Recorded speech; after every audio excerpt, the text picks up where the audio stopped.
I said, you plan to produce 150,000 tons of pig iron a year.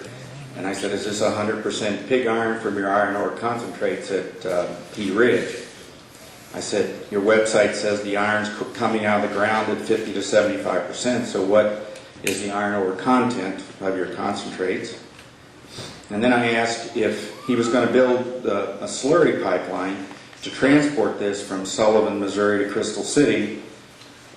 What's going to happen to the water once it gets to Crystal City? Is he going to take it back to the mine for reuse, or is it going to have to be cleaned and disposed of in Crystal City?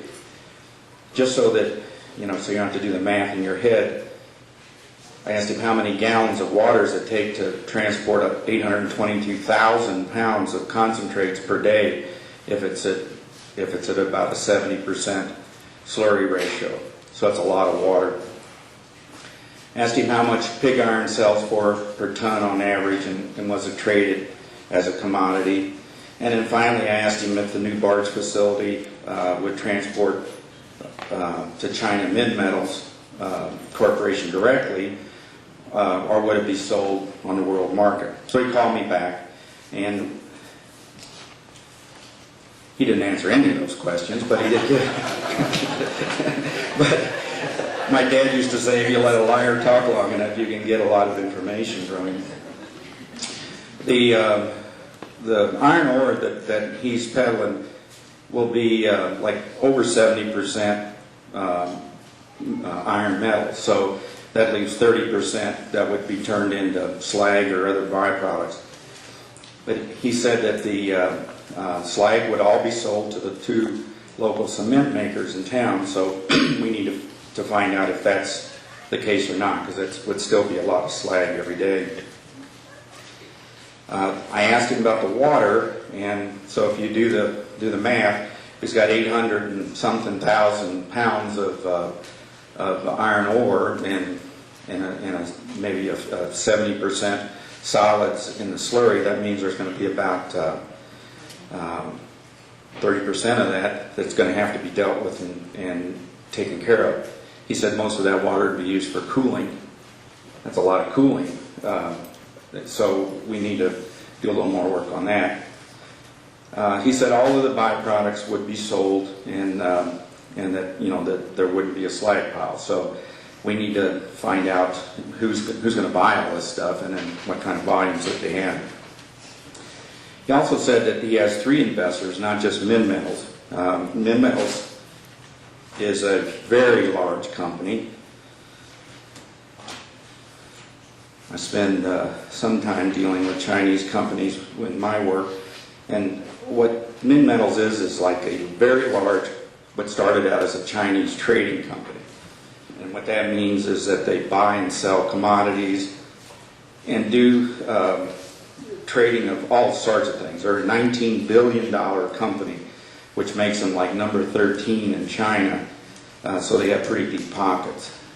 They'd be like number 435 in the U.S. Fortune 500 list. So these are people with essentially unlimited resources. One of the things that I tried to do on the presentation I was going to show tonight is to show that none of us have seen any kind of a business plan from the people at Wings, and apparently nobody else has either. And some of those things that you would look at would be the cost of the land, the cost to develop it, cost of the machinery that you're going to need to operate this, operating capital to buy supplies and run it, direct material, direct labor, utilities, operating expenses, and so on. What they have claimed is that they're going to bring 750, 800 good-paying jobs to the area, and that's really the upside. That's what that's for the smelter is really interested in, is in the jobs. He said the jobs would range from $20 on the low side an hour to $40 on the high side. So I took an average, and he said $30 an hour. That's a pretty good wage. That's $60,000 a year, plus usually 40-50% of that for benefits and health care and so on. that'd give him like a $62 million a year payroll. If he borrows $1 billion from 3 investors, and they have a 20-year life for this, for the depreciation of this project, he's got to pay back about $50 million a year in principal and about another $50 million a year in interest, even if the Chinese give him the same as a U.S. T-bill rate of less than 5%.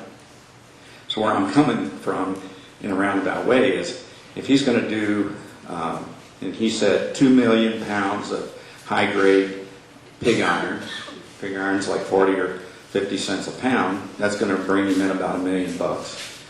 So he's about $99 million short of just covering payroll and his other payments. Now, I think our next thing, or the next thing I'll work on, probably will be to try to fill in the blanks on the rest of his operating budget or whatever. But I mean, it just doesn't make sense to me. I mean, I do this stuff all the time, and the numbers just don't work. What we need to find out is what he really wants to do. He's got 5 years, right, after the deal closes, to either produce iron ore or do something else, or he defaults on the contract. So we need to find out what he's got in mind, because the numbers sure don't work for me as an engineer. So I'll stay tuned. We'll have more later.